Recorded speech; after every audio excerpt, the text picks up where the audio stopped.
Rinker Buck, welcome to the show.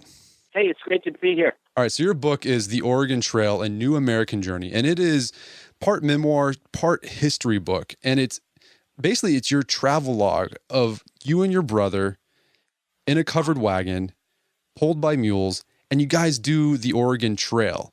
First off, this is great. Like, what inspired you to do this, and why did you think that was even a possibility?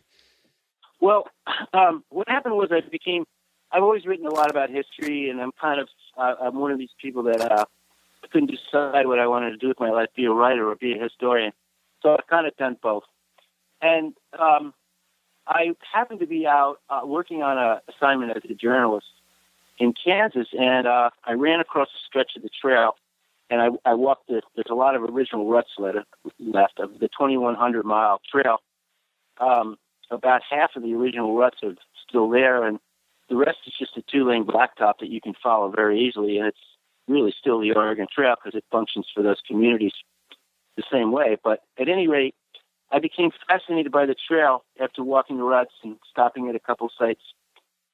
And the reason is that I don't really like the way we teach history in this country, and we never explain to kids. We tell them what the guy George Washington was, but we don't include the information that he was the richest guy in America, and he had a lot of motivation to separate from the British Crown. So it amazed me when I got into trail history that so many of the myths and romance and fantasy from Hollywood and so forth about the trail years and about the opening of the West were just plain inaccurate. So, for instance, women played a really critical role in opening up the trail because there was a big cultural prejudice about women crossing the trail. It was considered dangerous.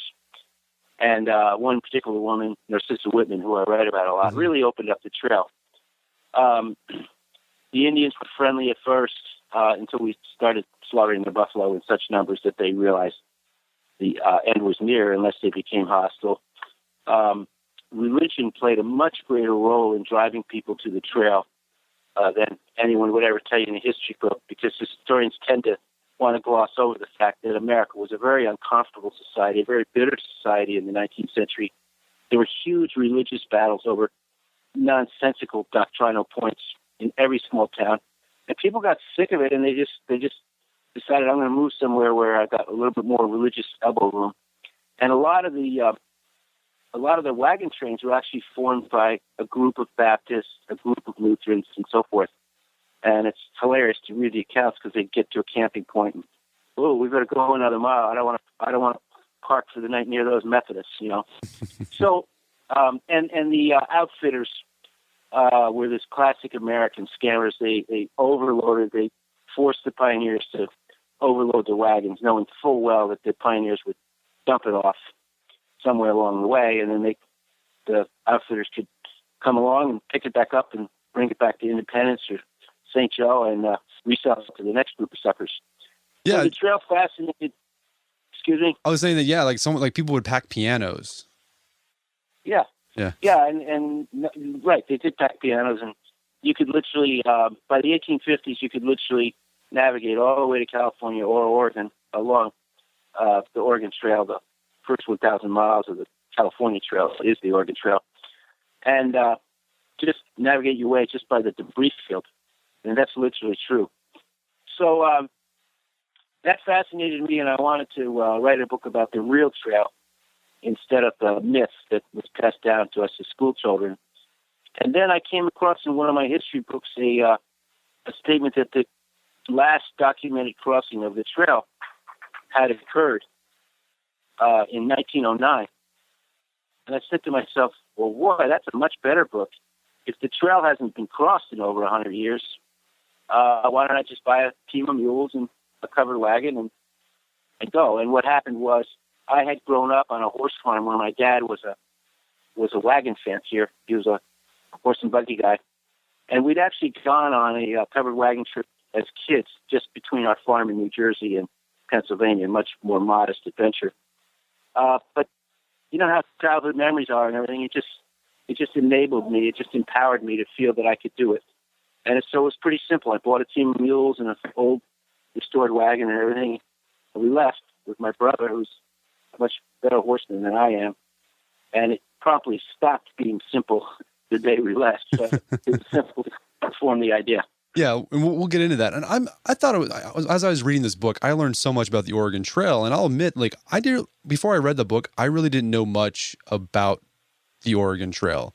And I think that's very common too. And I think it's odd because, like you say in the book, it's one of the world's largest land migrations, right? That's ever happened in the history, and it shaped the country. But we don't know much about it. Like, why does the Oregon Trail get overlooked in American history?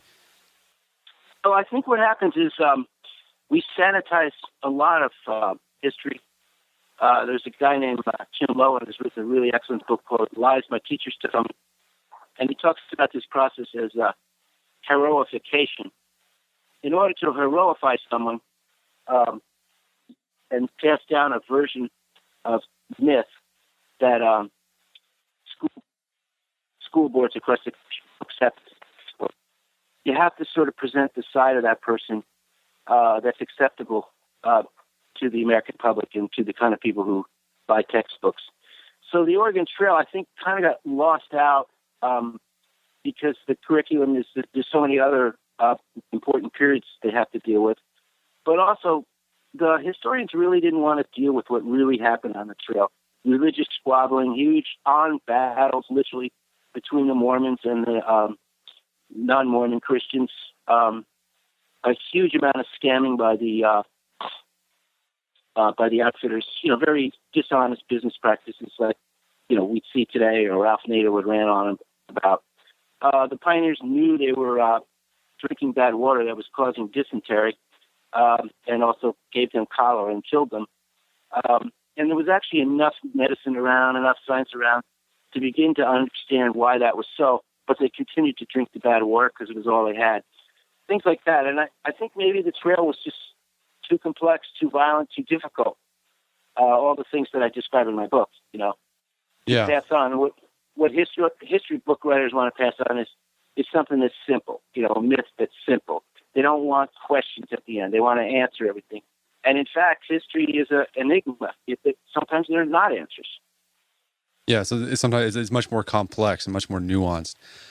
So this is great. So if someone hasn't done this in over 100 years, I imagine there were skills that you had to acquire or relearn or revive in order to make this happen. What sort of things did you have to teach yourself in order to make this trip possible? There were all sorts of things. The art of wagon making and the art of driving mules has been lost. I mean, there's a reason it hasn't been crossed in 100 years, because nobody's been driving around in wagons for 100 years. So little things like no one could tell us, even all the Amish, and people who use horses all the time, no one could tell us how often we'd have to reshoe the horses, the mules, and we actually reshod them 5 times. My reshoeing bill, my blacksmithing bill was $2,500 when the trip ended. Wow. So we just had to leave with that uncertainty and not know. And it turns out about 250 miles of continuous travel, which is only 2 or 3 weeks, and you better reshoe again.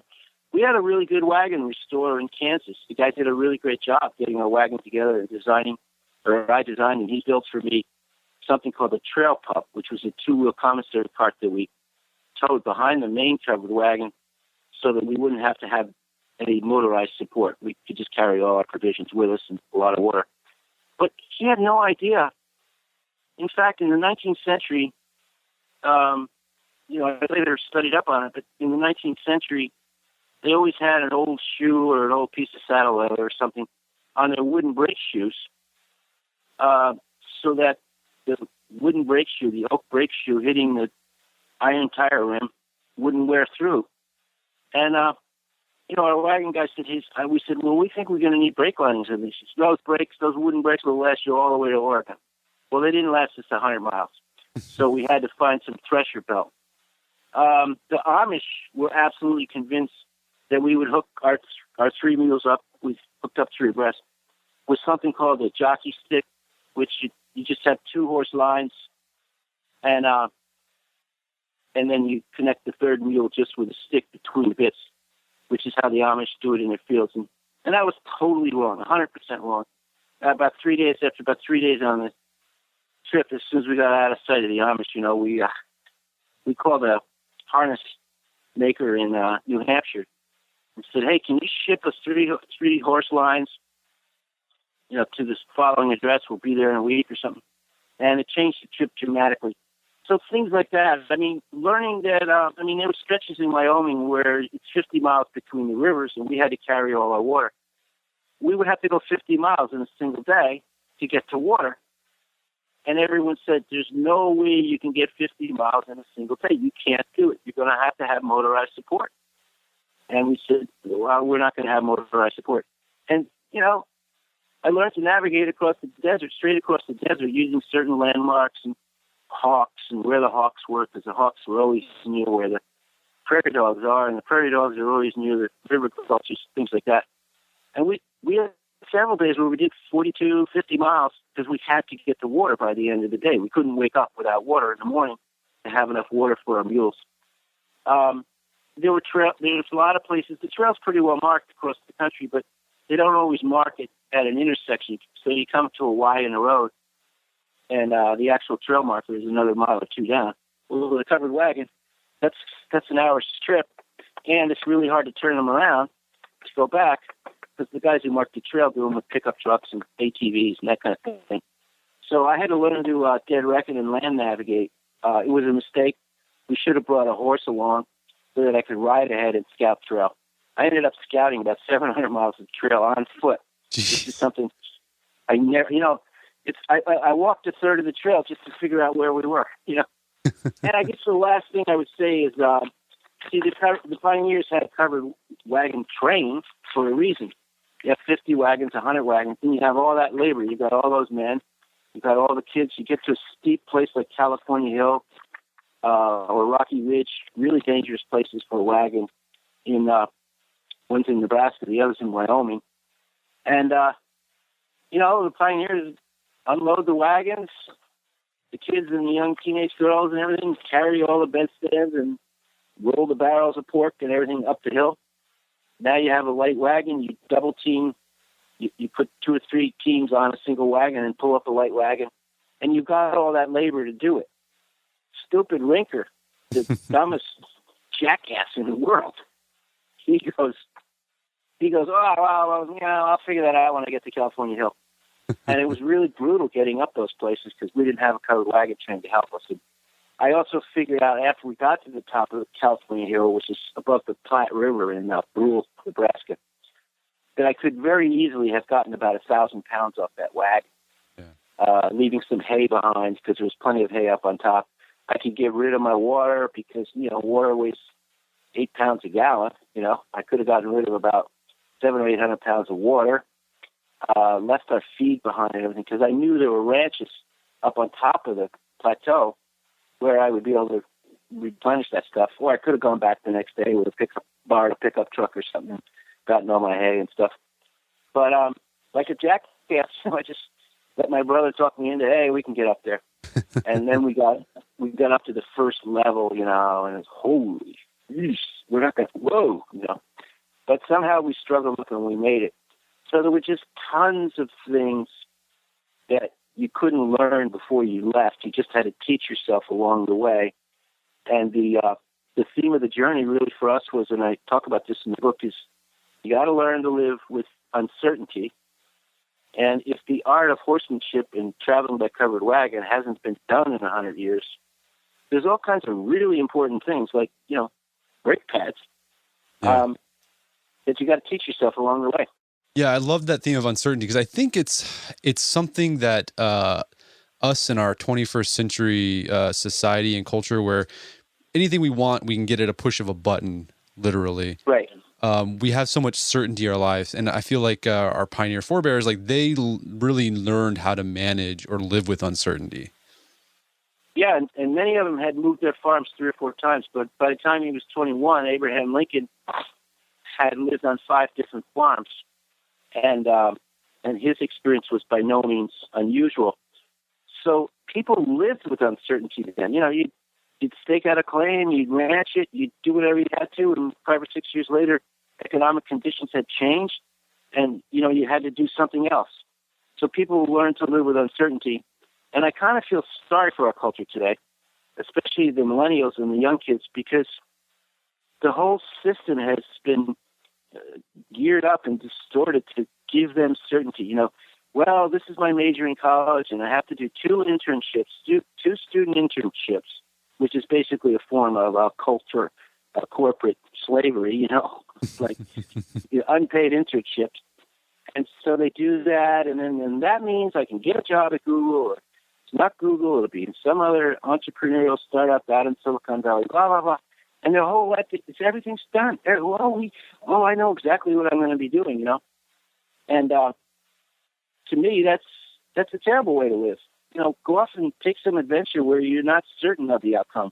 You got to figure out the outcome. So our whole culture is based on knowing the outcome, predicting the outcome. And what I learned on the covered wagon trip is there is no outcome. The outcome is the journey itself, you know? Yeah. And you're not certain. I mean, I left, my agent said to me, he said, hey, look, if your wheels break halfway through Nebraska, there's still probably a book here, you know? And I knew that was true. And I left. I had no idea whether we'd make it. I didn't know how we were going to cross the rivers, all kinds of things. And, you know, we had huge stretches of land across. There were private ranches. Turned out the ranchers were great and couldn't wait to see us and stuff like that. And it was just a new uncertainty every day. Yeah. And I guess the book embraces that spirit. Yeah, and I guess it makes you more resilient when things don't go the way you planned, right? And you just bounce back. All right, well, I can't do anything about it. We'll go to plan B now. Yeah. Yeah. And sometimes there isn't a plan B. You just figure out plan B as you go along. Like we came to this place called Dempsey Ridge. It was 8,300 feet. And in a mile and a half, we had to drop down to 6,000 feet along the Bear River in Idaho. It was sort of our big crossing of the Rockies. And it was hugely dangerous. There was a 300-foot cliff on the left side of this very narrow trail we had to follow. It's miraculous that we got down there without getting killed. We could easily have been killed. And because nobody knew. That was another big theme of the trip. Nobody knows. Nobody can tell us. We even stopped at the BLM office, Bureau of Land Management office, nearby before we took on Dempsey Ridge. And they go, well, you know, it's our land. It is government land, but we haven't been up there in a while. And I'm not quite sure what you're going to find, you know. And so you just learn to live with uncertainty. But the big thing for me is go ahead and make a decision and move forward. You can always reverse that decision tomorrow. Every decision is reversible. And we tend to live nowadays via you've got to sit down and put everything down on a piece of paper and do a spreadsheet on it and everything, advantages versus disadvantages, so forth. And you got to make the right decision. Well, no, you don't have to make the right decision. Yeah. We had a ball. We spent 4 months crossing the Oregon Trail. I probably made a bad decision every day, and we got there. Yeah, and I'm sure I'm sure a lot of the original settlers, they probably wouldn't even have left if they tried to micromanage every aspect of their trip. They just probably wouldn't even have left because it's just too daunting. I can't do that. Mm-hmm. Yeah. Yeah, and we distort that in history because we sort of depict the pioneers as Oregon or bust, which, by the way, they didn't even have that on their wagons. But what would happen actually was amazing. When you get to places like Parting of the Ways, where the trail would split for going to California, down through Nevada and Utah, or going to Oregon up through Idaho, northwest. And it was amazing how many people actually made their decision. All right, let's go to California instead of Oregon. Right there, that morning, you know. They didn't leave knowing what they were doing. I mean, imagine, you got your whole family on board. So there were about 5 or 6 different places along the trail where people go, well, you know, all right, let's go to California. We weren't planning on that, but let's do it, you know. So these people that we worship as our myth creators are kind of icons. We give to them attributes that they didn't really have. Yeah. And we sort of, I mean, I think in the process, you take away something. I think it's actually kind of admirable, or it makes it more relatable. Because I could totally see myself doing that. Like, okay, this is my original plan. I don't want to do that anymore. I'm going to go this way. Makes it much more relatable. So here's a question I have. So when people talk, here's kind of the myth of the Oregon Trail. It's not just one trail, right? Like there's multiple Oregon trails. Can you talk a little bit about that? Sure. It's a collection of trails. And again, it's the way history is taught. They got to simplify everything. There was a single Oregon Trail, blah, blah, blah. I guess because they feel that kids need certainty. They need to know exactly what it was, and even if it wasn't that, instead of giving kids complexity. So what happened was, in the Buffalo days, the Buffalo crossed and the Buffalo found this crossing along the Sweetwater River called South Pass, the Continental Divide there. And it's just this very gradual climb up and climb down. There's no big V. It's not like what you traditionally think of as a pass. And the wildlife knew for millennia that was a way to get across the Rockies to find other feeding grounds. The Indians followed the Shoshone, the Sioux, so forth, followed the buffalo across, and they always knew about South Pass. And in about 1802, 1804, that period, a little later maybe, when the Astorians were pioneering the fur routes, the fur trappers, and going through the Rockies, they learned about it from the Indians. The covered wagon masters learned about the route to South Pass along the Platte River and the Sweetwater River from the fur trappers. So there was this continuity along the way. But once they got to South Pass, well, first of all, before South Pass, in Nebraska, people were on the north side of the river, the south side of the river, 15 or 20 miles could separate them. There were all kinds of shortcuts once they got to Wyoming. Then once they got through South Pass, which pretty much everybody took the same route, between there and the Idaho line, so central Wyoming to Idaho, the trail was 150 miles wide. There was the Lander Cutoff, which the federal government built. There was the Sublette Cutoff. There was the Kinney Cutoff. There was the Salt Creek Cutoff. And then there were the main ruts that ran down to Fort Fraser in the old Rendezvous country, which was the fur trapper route.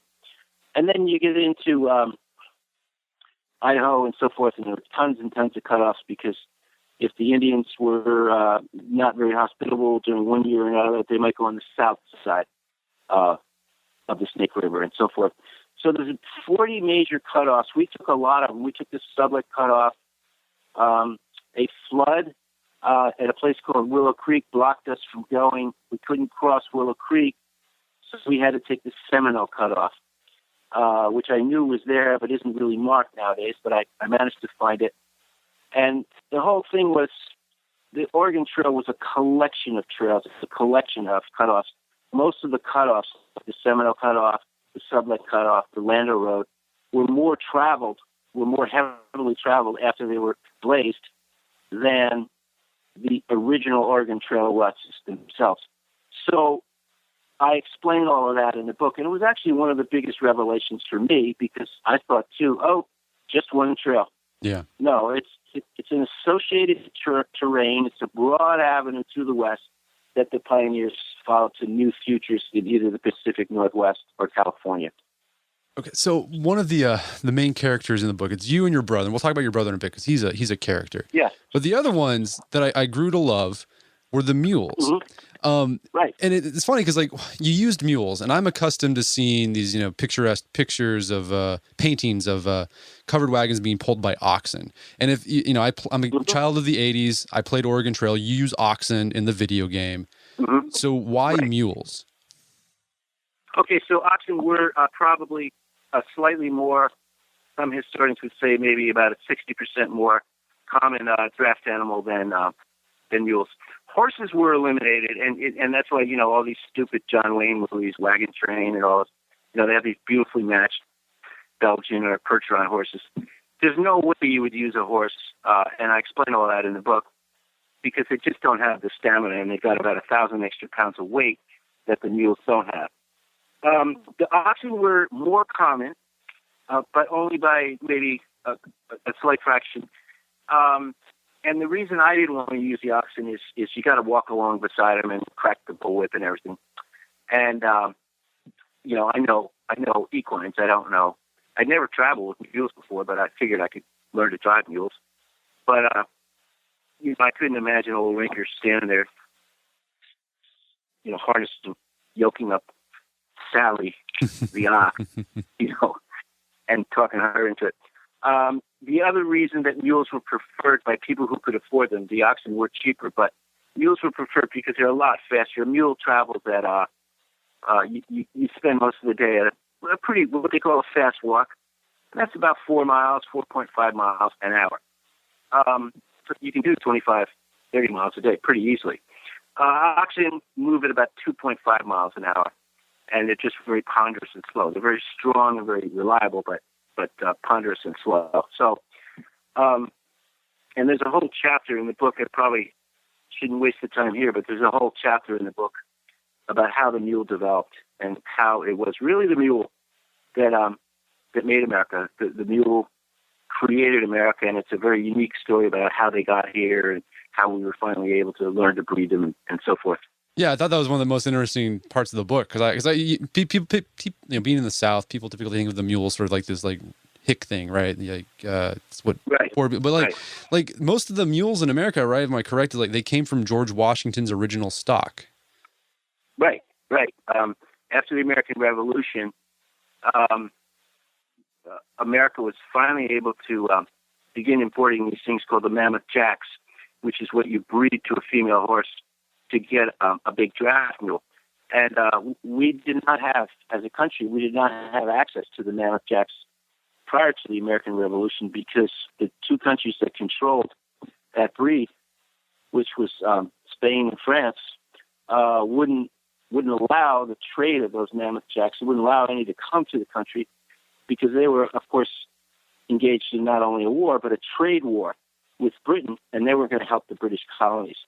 As soon as the revolution was over and George Washington was now a global hero for having trounced the enemies of Spain and France, the royal stables of both countries essentially just sent us as many mammoth jacks as we wanted, and they sent them to George Washington, and he's the guy that got the mule started. And they weren't a southern animal either, even though they all started down there. If you go back and look at the canal era, which was this glorious, wonderful era in American history, up north, everywhere else, we actually had more canals up north than there were anywhere else in the country. All the old pictures you see, all the old mythologies, all the old, Erie Canal song and stuff that kids used to learn in school, show mules in the north pulling the canal boats. So mules were everywhere. Yeah, and like they're still used today. And you mentioned in the military still has like a mule team that they take them out to Afghanistan to cross. The military actually has two separate locations for mules at this point. One in Alabama and one in California, and they keep up riding mules, pack mules, etc. Because you could always get a crisis like we had in Afghanistan, where you've got to get supplies in there, and you can't drop them in whatever. And in fact, some of our earliest attacks on the Taliban were done with the aid of mule packs. So the American military still maintains them, and they've actually come back in vogue. They're a very fashionable animal now. People are breeding really fancy Tennessee walking mules and all this kind of stuff. Again, I get into that in the book, and it's pretty fascinating. Yeah, it is really. It made me want to get a mule. Yeah. So. Yeah, and they. What was your typical day like? I mean, were there some days like were they all, was it one of those things like days just sort of bled into days, or was every day pretty much like you woke up and like something could happen today that could just completely throw this trip off? I think the days were a felicitous blend of monotony and then something beautiful or very funny would happen. We would wake up. I slept in the covered wagon, and my brother slept in a bedroll on the desert floor. We made 79 camps on the trip. I'd say about half of them were at original pioneer encampments, places like Plum Creek and Rock Creek Station and Independence Rock, all the places the pioneers camped. It turns out, the reasons that I explain in the book, pretty much to become state public parks. And but they're very beautiful places, and oftentimes very, very remote places. The Oregon Trail country is still gorgeously undeveloped, most of it, and you can wake up in the morning and see the same things that the pioneers did. So we get up around 5:36. I actually woke up earlier, and I would make some breakfast for my brother and I, feed the mules. Then we'd harness. It takes about half an hour, 45 minutes to harness and hitch the wagon. And then we would often go. We found it by early in the trip. We found that by 5:30 or 6 in the evening, we'd done our allotted 25 miles for the day. But we became kind of mile obsessed. We just wanted to make sure we were making enough progress. So between 6 and 9 is actually a beautiful time to travel with mules because in the evening, because it's cool. And so we do another 10 miles in the evening. And so that would get us into camp pretty much maybe an hour before sunset, maybe sometimes at sunset. And then you're pretty exhausted. You're tired from sitting on a wagon seat, being in the sunlight there in Nebraska. Well off to the west, there's always about a 35, sometimes even a 40-mile-an-hour wind on your face, which is something the pioneers battled quite a bit. And you're just tired, exhausted. So we make up a dinner of Hormel chili, no beans. That's basically that's what we subsisted on for 4 months. And then I collapsed into my bed with my boots on. Literally, I never did the dishes at night. I always did in the morning. I was too exhausted. So there was a monotony of it to that, except, once a week we'd stop for a couple of days, give the mules a rest. But then in the middle of the day, you'd come on some spectacular place like California Hill or Inscription Rock, or we had this 3-day adventure where we had to get through something called the South Hills of eastern Wyoming, where the trail isn't marked. The trail is there, but it's never marked. Yeah. It's been all country. And so I had to get up every morning and climb to the top of the nearest peak and figure out what was my compass course to stay on the Platte River and that sort of stuff. So it was a combination of monotony and just absolute fun, thrilling stuff. A lot of nights we'd get to a ranch and people would say, we're making you a steak dinner, get yourself all settled and come on into the house, So a combination of monotony, beauty, and fun. That's awesome. So your brother went along with you, and originally when you were going to do this trip, you weren't planning on bringing your brother along. But he come to find out, he was like an asset. Like he made the trip possible. And I love it. He's just really funny. Can you tell us a little about your brother and what skills he brought to your trip to make it possible? Yeah. Well, anybody who complains about their family and, filial relationships or sibling relationships, they ought to read this book, because it's the kind of thing that's like, you don't know what it's like to have it bad. So my brother and I grew up. We were on this horse farm in New Jersey. We were a big family, 11 kids. And I was at the top, and he was more in the middle. And what happens in families like that, is big families, is the different siblings have completely different growing up experiences because the parents are at a completely different point. Say with the older kids and with the younger kids.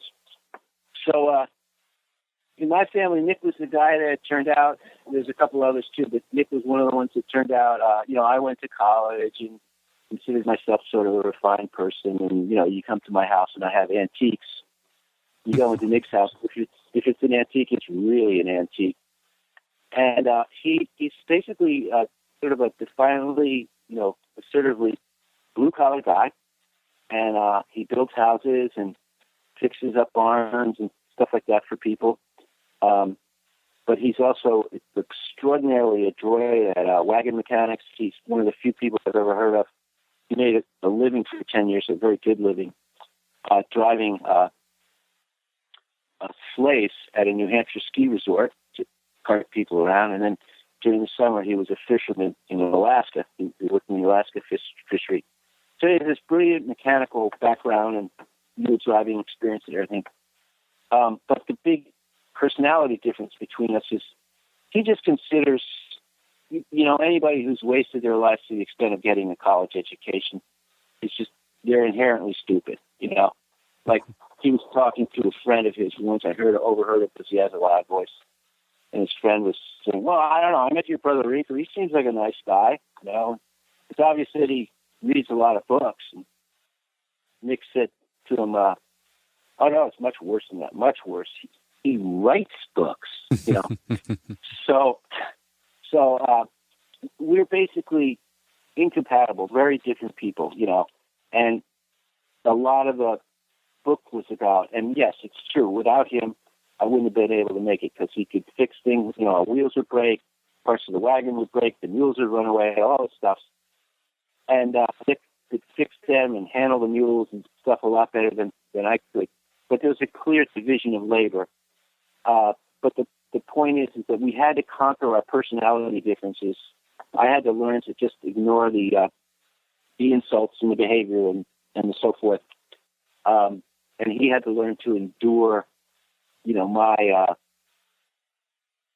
from his standpoint, unimaginable stupidity that results from a college education.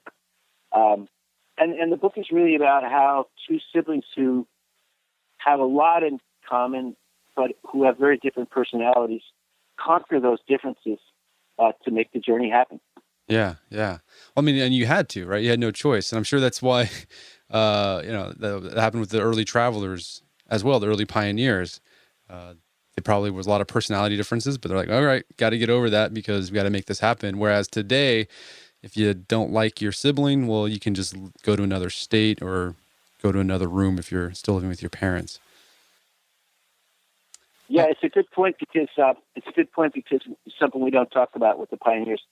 There was a brutal calculus of personality involved, that made American history.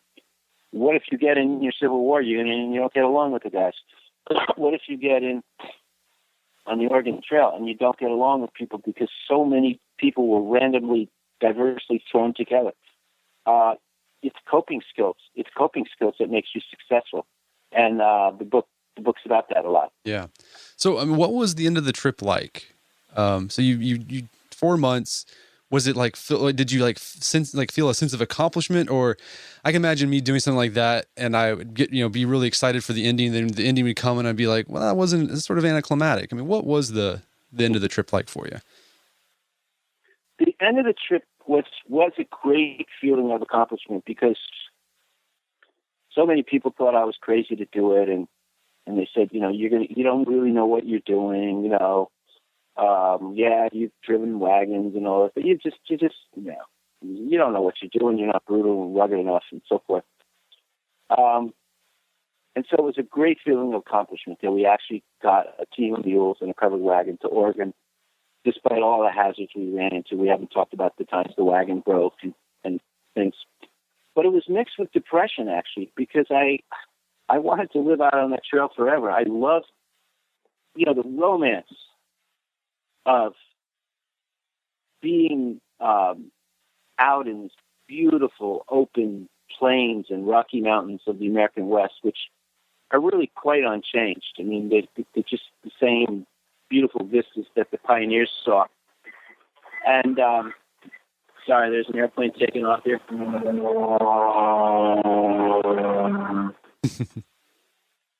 Sorry. No worries. People listening to the podcast who know that I'm also a pilot will find it enjoyable that I happen to be doing this podcast at the end of my favorite runway. So it was mixed with depression because I just didn't want this. It was a very lyrical, beautiful, rugged, glorious adventure. So it was mixed with depression, but also happiness because I found a really great kind of retirement home for the mules. Someone wanted to take those mules over from us. And that was a very good thing that I didn't have to sell them and split up the team.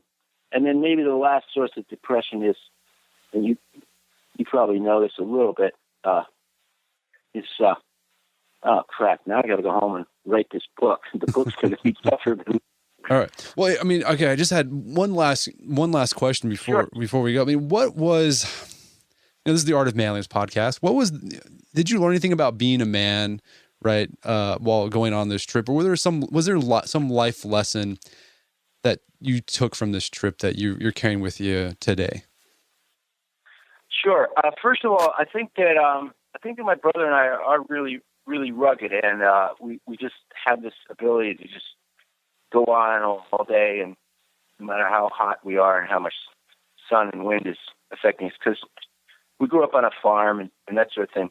But I don't talk about that boastfully. It was just the combination of being with a brother with whom you sort of share a lot of values and family legacy, made it possible to have the endurance to cross the trail. But the second side of it is that I think there's, I don't want to say the wrong thing and offend women, but I think there's something about the female sensibility that they are more interested in expressing vulnerability and not asserting that they know the answer. And something very important happens to you when you do become vulnerable and you don't know the answer, which really happened a lot on the trail. Well, how the hell are we going to get across this river now? It's overflowed. What am I going to do?